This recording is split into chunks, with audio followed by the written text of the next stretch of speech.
Hindsight is 2020. It's easy to look back on something that went wrong and say, well, I would have known better. I wouldn't have done that. But here is the tricky thing about real estate investing.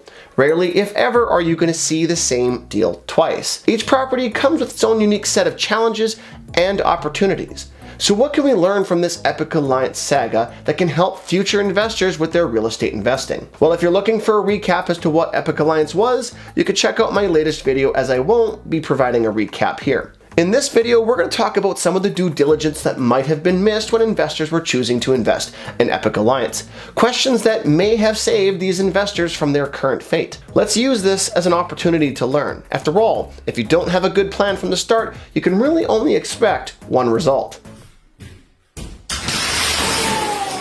To avoid that, let's first start by talking about risk. So with us, we take all the risk and you just get the good stuff. I wish investments worked like that. When you hear a statement like that, though, that should raise two different types of concerns that should warrant additional investigation and thought. The first is that as an investor, you should be thinking of all of the risks that challenge your investment. And in all of my years of doing this, I have never, ever seen an investment with zero risk. If you can't think of any risk to you, then you're probably not asking all of the right questions yet. And we'll talk about what some of those questions are later in this video. The second problem I have with that statement, though, is it demonstrates a concentration of risk. So we know that any given investment bears some level of risk, but how those risks are distributed among the partners is equally as important. In this case, how Epic Alliance was hoping to attract investors was by making it hassle-free and absorbing many of the risks away from their investors and onto their side. Rising interest rates, negative cash flow, market unpredictability, damage, repairs, maintenance, vacancy, and so on, and suddenly you end up with an uneven distribution of the risks. And sometimes, unfortunately, that doesn't just tip the scales. It actually runs the risk of breaking the whole investment. Ironically, offloading all of the risks onto a single partner doesn't bode well for the long term, and you'll find banks know this well. Some people will ask us, well, why don't you guys just go buy all these properties? Well, at the end of the day, generally the bank is going to cut a person off. You're only going to qualify for so many houses, and then the bank's like, no, you're a credit risk, or you're whatever their reasoning is. Banks didn't want to give a bunch of mortgages to Epic Alliance because if something happens to Alyssa or Rochelle or the company, how do they get their money back? Epic Alliance found a way to make the banks happier, though, by having the investors own the properties and the mortgages rather than themselves.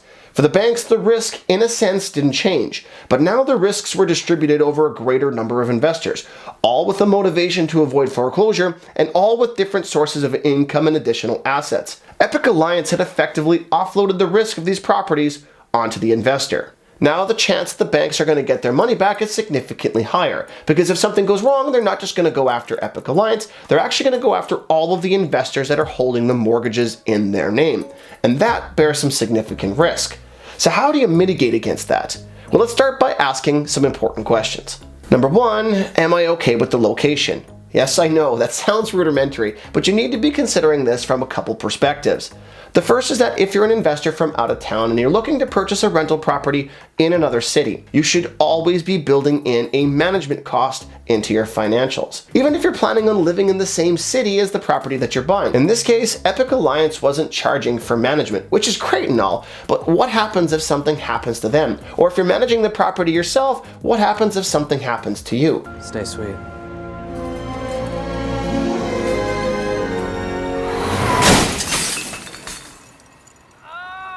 You're going to be thankful that you budgeted for management. But how much should you budget? Well, most budgets usually include a range of 4 to 7% for property management. But the best thing that you possibly could do is actually call up local property management and get quotes particular to the property that you're purchasing. Because here is where the second part of location comes into play. Had these investors called local management companies, they actually would have discovered that most management companies in the area will not manage properties located in those neighborhoods because of bad vacancy and difficult to deal with tenants. And since there's always a risk that you might end up having to manage your properties for at least some point in time, are you prepared for that? Number two, is the property worth what I'm paying?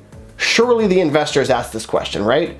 Well, as it would turn out, Epic Alliance came pretty prepared for this question. After all, most of the presentations that they gave to their investors on their properties included an appraisal that was already completed. The problem is that appraisals aren't a perfect science and sometimes can suffer from a confirmation bias. For instance, if an appraiser knows that a buyer and seller relatively agree on what the purchase price or the sell price is going to be, they may look for comparables to support the price that they're looking to sell for, rather than give a truly objective value of the property. So the appraised value that you might be looking at may not be as precise of a representation of the value that you think that it might be. As a result, even if the selling party already has a completed appraisal, unless you're very experienced in interpreting residential appraisals and you know the neighborhood well, always order your own independent appraisal. And if the appraiser asks how much you're buying the property for, don't answer the question.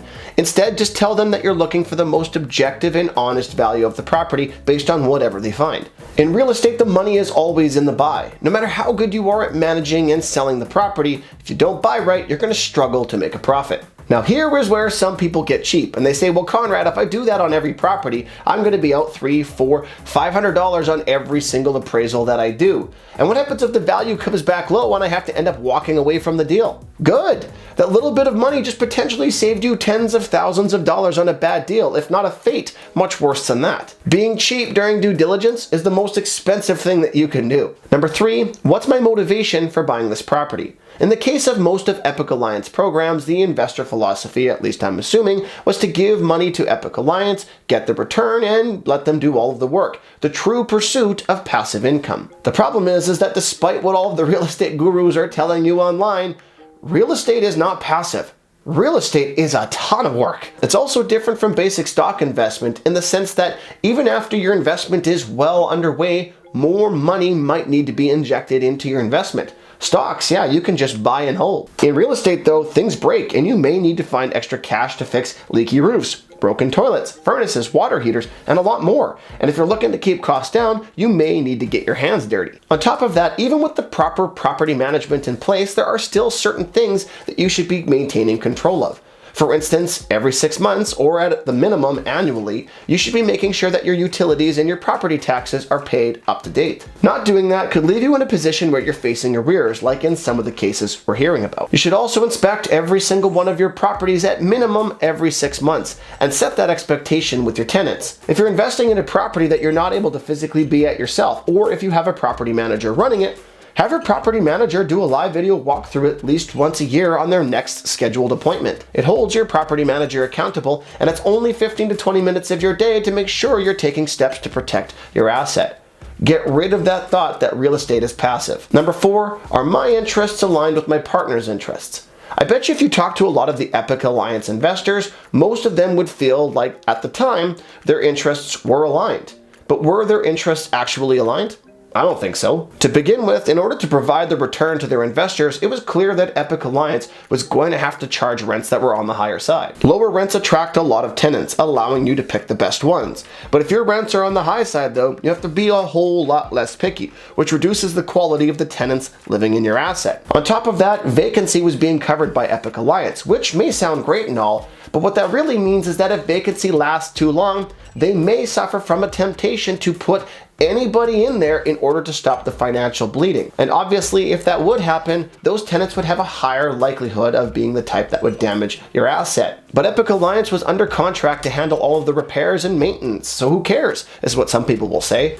And while that's true, you also have to understand that properties can deteriorate quite a bit before they go into an unrentable state. Your partners may not agree on what repairs and maintenance need to be done, or how well those repairs and maintenance need to be done. Lastly, don't rely heavily on contracts. A good contract will clearly outline to all of the partners what the expectations are for each partner involved. However, before getting into any partnership, know that contracts can be broken. A contract is only as good as your partner's ability to uphold it and your ability to enforce it.